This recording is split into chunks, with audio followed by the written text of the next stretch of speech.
Brought to you by WikiVidi.com. The Wolf of Wall Street 2013 film.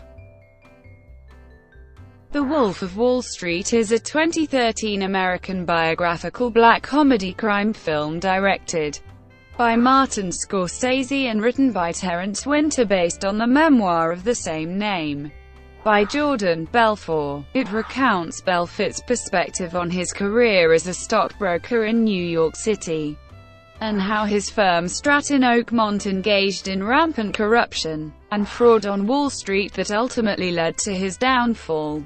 Leonardo DiCaprio stars as Belfort, with Jonah Hill as his business partner and friend Donnie Azoff, Margot Robbie as his wife Naomi, Lapaglia and Chandler as Patrick Denham, the FBI agent who tries to bring him down.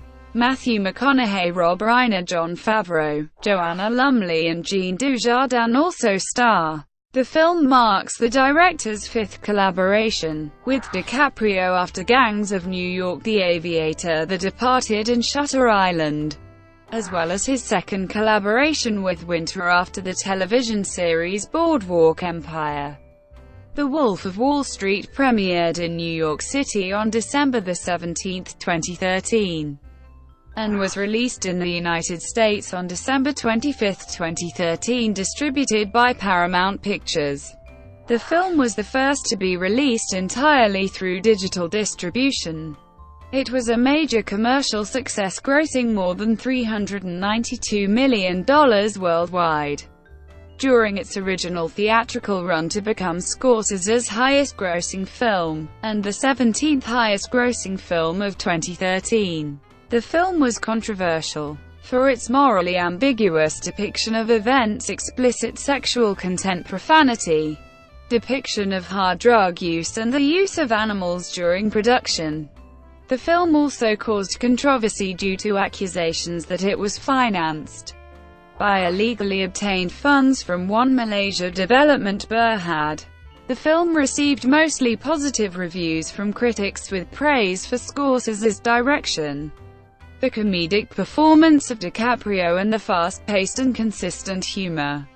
The film was nominated for several awards, including 5 nominations at the 86th Academy Awards ceremony: Best Picture, Best Director for Scorsese, Best Writing for Winter, and Best Actor and Best Supporting Actor nominations for DiCaprio and Hill, respectively. The film did not win in any category, although DiCaprio did win Best Actor Motion Picture Musical or Comedy at the 71st Golden Globe Awards, where the film was also nominated for Best Picture Musical or Comedy. It was also recognized by numerous other awards ceremonies as well as guilds and critics associations. The word fuck and its numerous conjugations are said between 506 and 569 times, making this the film with the most uses of the word in a mainstream, non-documentary film. Plot: in 1987, Jordan Belfort procures a job as a Wall Street stockbroker for L.F. Rothschild, employed under Mark Hanna, who quickly entices him with a sex and drugs-fueled stockbroker culture and teaches him that a stockbroker's only job is to make money for himself. Jordan soon finds his career terminated following Black Monday and takes a job at a boiler room brokerage firm on Long Island that specializes in penny stocks. Thanks to his aggressive pitching style and the high commissions, Jordan makes a small fortune.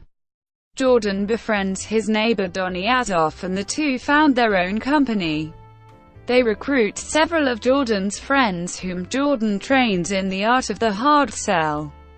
The basic method of the firm is a pump-and-dump scam. To cloak this, Jordan gives the firm the respectable-sounding name of Stratton Oakmont. After an expose in Forbes, hundreds of ambitious young financiers flock to his company. Jordan becomes immensely successful and slides into a decadent lifestyle full of prostitutes and drugs. He has an affair with a woman named Naomi Lapaglia. When his wife finds out, they divorce and he marries Naomi. Meanwhile, the SEC and the FBI begin investigating Stratton Oakmont. Jordan illegally makes $22 million in 3 hours upon securing the IPO of Steve Madden. This brings him and his firm to the attention of the FBI. To hide his money, Jordan opens a Swiss bank account with corrupt banker Jean-Jacques Sorel in the name of Naomi's Aunt Emma, who is a British national, and thus outside the reach of American authorities. He uses the wife and in-laws of his friend Brad Bodnick, who have European passports, to smuggle the cash into Switzerland. Donnie gets into a public brawl with Brad, and while Donnie escapes, Brad is arrested. Jordan also learns from his private investigator that the FBI is wiretapping his phones. Fearing for his son, Jordan's father advises him to leave Stratton Oakmont and lie low while Jordan's lawyer negotiates a deal to keep him out of prison. Jordan, however, cannot bear to quit and talks himself into staying in the middle of his farewell speech. Jordan, Donnie and their wives are on a yacht trip to Italy when they learn that Aunt Emma has died of a heart attack. Jordan decides to travel to Switzerland immediately to settle the bank account. In order to bypass border controls, he forces his yacht captain to sail to Monaco, but the ship is capsized in a storm. After their rescue, the plane sent to take them to Geneva is destroyed when a seagull flies into the engine. Jordan takes this as a sign from God and decides to sober up. 2 years later, the FBI arrests Jordan because Sorel, arrested in Florida on an unrelated charge, has also informed on Jordan. Since the evidence against him is overwhelming, Jordan agrees to gather evidence on his colleagues in exchange for leniency. Fed up with Jordan's lifestyle, Naomi tells Jordan she is divorcing him and wants full custody of their children. Jordan loses his mind and tries to run off with Skylar in his car, but he ends up crashing in the driveway. The next morning, Jordan wears a wire to work, but slips a note to Donnie warning him. The FBI discovers the note and Jordan is arrested for breaching his cooperation deal. The FBI raids and shuts down Stratton Oakmont. Despite this one breach, Jordan receives a reduced sentence for his testimony and serves 3 years in a minimum security prison. After his release, Jordan makes a living hosting seminars on sales technique development. In 2007, Leonardo DiCaprio, Warner Brothers won a bidding war against Brad Pitt, Paramount Pictures, for the rights to Jordan Belfort's memoir The Wolf of Wall Street, and Martin Scorsese was considered to direct the film. During pre-production, Scorsese worked on the film's script before working on Shutter Island. He describes having wasted 5 months of his life without getting a green light on production dates by the Warner Brothers studio. Jordan Belfort made $1 million on the movie rights. In 2010, Warner Brothers had offered Ridley Scott to direct the film, with Leonardo DiCaprio playing the male lead, but the studio eventually dumped the project. In 2012, a green light was given by the independent company Red Granite Pictures, allowing no restrictions to the content development. Scorsese knew that there were no limits to the content that he would produce and therefore came back on board, resulting in an R rating. Red Granite Pictures also asked Paramount Pictures to distribute the film. Paramount Pictures agreed to distribute the film in North America and Japan, but passed on the rest of the international market. The FBI has issued subpoenas to several past and present employees of Red Granite Pictures in regards to allegations that $155 million was diverted from the Malaysian wealth fund 1MDB to help finance The Wolf of Wall Street. This relates to the One Malaysia Development Berhad scandal. A civil lawsuit initiated by the U.S. Department of Justice has sought to claim any rights to profits, royalties and distribution proceeds from The Wolf of Wall Street. In the film, most of the real-life characters' names have been changed from Belfort's original memoir. Donnie Azoff is based on Danny Porush. The name was changed after Porush threatened to sue the filmmakers. Porush maintains that much of the film was fictional, and that Donnie Azoff was not in fact an accurate depiction of him.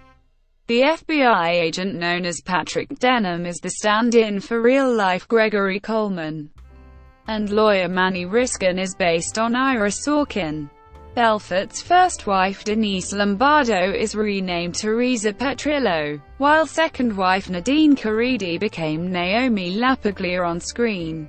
In contrast, Mark Hanna's name remains the same as the L.F. Rothschild stockbroker who, like Belfort, was convicted of fraud and served time in prison. Belfort's parents Max and Leah Belfort's names remained the same for the film. The role of Aunt Emma was initially offered to Julie Andrews, who refused it as she was recovering from an ankle injury, and she was replaced by Joanna Lumley. In January 2014, Jonah Hill revealed in an interview with Howard Stern that he made only $60,000 on the film, while his co-star Leonardo DiCaprio received $10 million. Hill didn't care about his settlement though, and wanted to play Donnie Azoff so badly that he was willing to do whatever it took to get the part, as it was his dream to be in a Scorsese film. Filming began on August 8, 2012 in New York. Jonah Hill announced that his first day of shooting was September 4, 2012. Filming also took place in Gloucester, New Jersey and Harrison, New York. In January 2013, additional scenes were shot at a set built in an abandoned office building in Ardsley, New York. Scenes at the beach house were filmed in Sands Point, New York. Scorsese's longtime editor Thelma Schoonmaker stated that the film would be shot digitally instead of on film. Scorsese had been a proponent of shooting on film but decided to shoot Hugo digitally because it was being photographed in 3D. However, The Wolf of Wall Street was originally planned to be shot digitally despite being filmed in 2D. Schoonmaker expressed her disappointment with the decision. "It would appear that we've lost the battle. I think Marty just feels it's unfortunately over, and there's been no bigger champion of film than him." After extensive comparison tests during pre-production, eventually the majority of the film was shot on film stock, while scenes that used green screen effects or low light were shot with the digital ARRI Alexa. The film contains 450 VFX shots. Use of animals. The Wolf of Wall Street uses animals including a chimpanzee, a lion, a snake, a fish and dogs. The chimpanzee and the lion were provided by the Big Cat Habitat Wildlife Sanctuary in Sarasota County, Florida. The 4-year-old chimpanzee Chance spent time with actor Leonardo DiCaprio and learned to roller skate over the course of 3 weeks. The sanctuary also provided a lion named Handsome, because the film's trading company used a lion for its symbol. Danny Porush was Jordan Belfort's real-life partner, and he denied there being any animals in the office. In December 2013, before the film's premiere, the organization Friends of Animals criticized the use of the chimpanzee, and organized a boycott of the film. Variety reported Friends of Animals thinks the chimp suffered irreversible psychological damage after being forced to act. The Guardian said, criticism of The Wolf of Wall Street's use of a chimpanzee arrives as Hollywood comes under ever-increasing scrutiny for its employment of animals on screen, referring to a November 2013 report in The Hollywood Reporter that was critical of the American Humane Association's treatment of animals in films. Peter also launched a campaign to highlight mistreatment of ape actors and to petition for DiCaprio not to work with great apes. Release. The Wolf of Wall Street premiered at the Ziegfeld Theatre in New York City on December 17, 2013, followed by a wide release on December 25, 2013.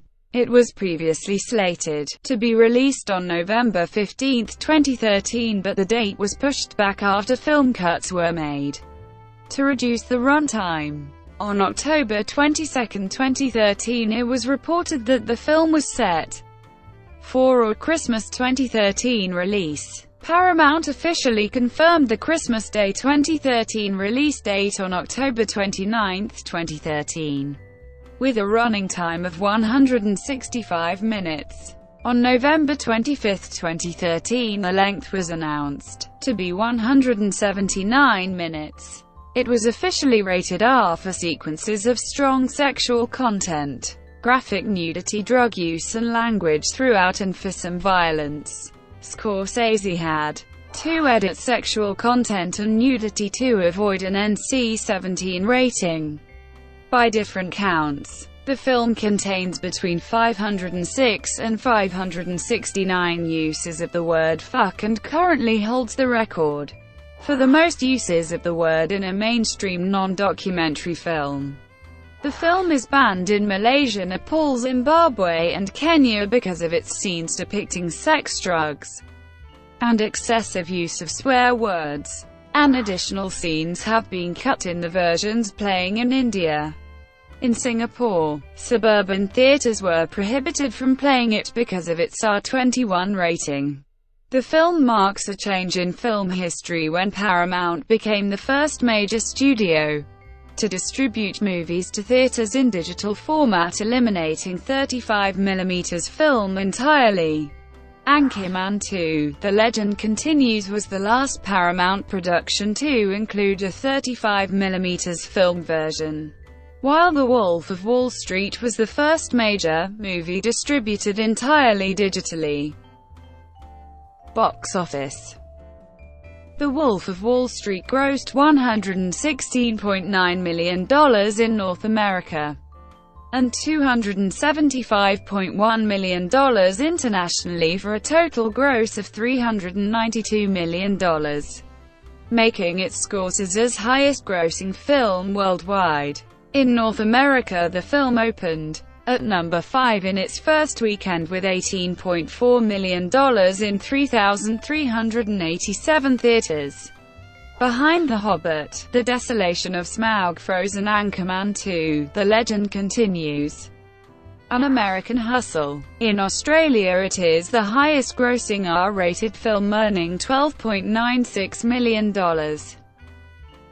File sharing. According to copyright infringement tracking site Excipio, the film was the most illegally downloaded film of 2014, as it was shared over 30 million times via torrent sites.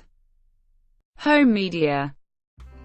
The Wolf of Wall Street was released on DVD and Blu-ray on March 25, 2014.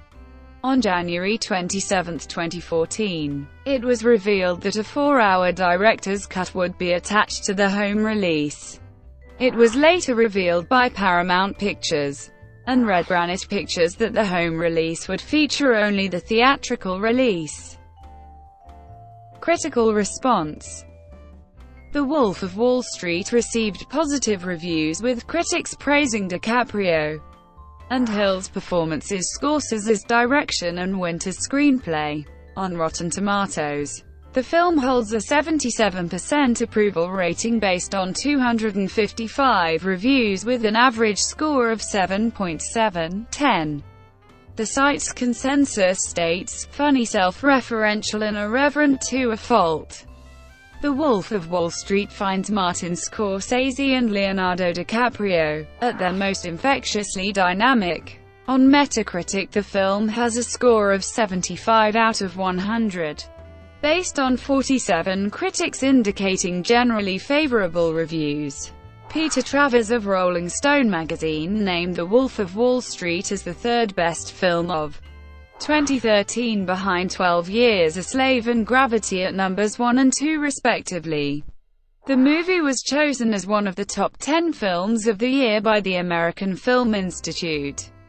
Mick LaSalle of the San Francisco Chronicle said it is the best and most enjoyable American film to be released this year. The Chicago Sun-Times' Richard Roeper gave the film a B score, saying the film was good, not great. Scorsese. Dana Stevens, a member of the New York Film Critics Circle, wrote that the movie did not work for her after labeling the film epic in size, claustrophobically narrow in scope. According to Marshall Fine of the Huffington Post, the story wants us to be interested in characters who are dull people to start with, made duller by their delusions of being interesting because they are high. Some critics viewed the movie as an irresponsible glorification rather than a satirical takedown. DiCaprio responded that in his opinion the film does not glorify the excessive lifestyle it depicts. In 2016, the film was ranked 8 on the BBC's 100 Greatest Films of the 21st Century list. Audience response. The film received a C rating from audiences surveyed by CinemaScore, a rating lower than anything else in theaters the opening week of the film. The Los Angeles Times argues that the film attracted conservative viewers by depicting a more moral tone in its marketing than the film itself depicted.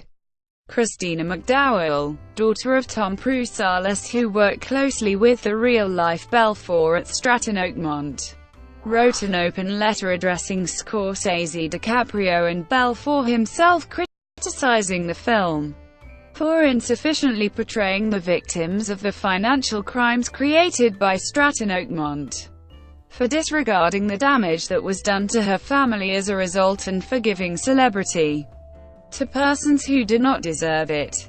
Stephen Perlberg of Business Insider saw an advanced screening of the film at a Regal Cinemas near the Goldman Sachs building with an audience of financial workers. Perlberg reported cheers from the audience at all the wrong moments, when Belfort, a drug addict attempting to remain sober, rips up a couch cushion to get to his secret coke stash. There were cheers.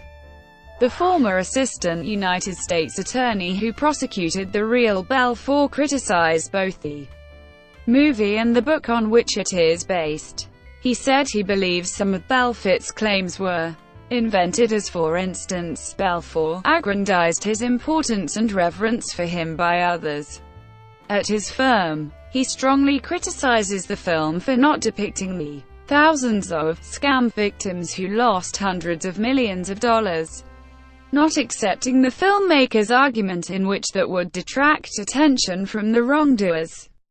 Furthermore, he deplores the ending, beyond an insult to his victims, in which the real Belfort appears while showing a large sign advertising the name of Mr. Belfort's real motivational speaking company, and a positive depiction of Belfort uttering variants of the same falsehoods he trained others to use against his victims. Accolades. The film was nominated for 5 Academy Awards: Best Picture, Best Director for Scorsese, Best Adapted Screenplay for Winter, Best Actor for DiCaprio, and Best Supporting Actor for Hill. It was also nominated for 4 BAFTAs, including Best Director, Best Actor, and Best Adapted Screenplay, and 2 Golden Globe Awards, including Best Motion Picture Musical or Comedy. DiCaprio won the Golden Globe Award for Best Actor, Motion Picture Musical or Comedy. Soundtrack. The soundtrack to The Wolf of Wall Street features both original as well as existing music tracks, and was released on December 17, 2013 for digital download. More than 60 songs were used in the film, but only 16 were included on the official soundtrack. Notably among the exceptions are original compositions by Theodore Shapiro. Brought to you by WikiVidi.com. Would you like to know more?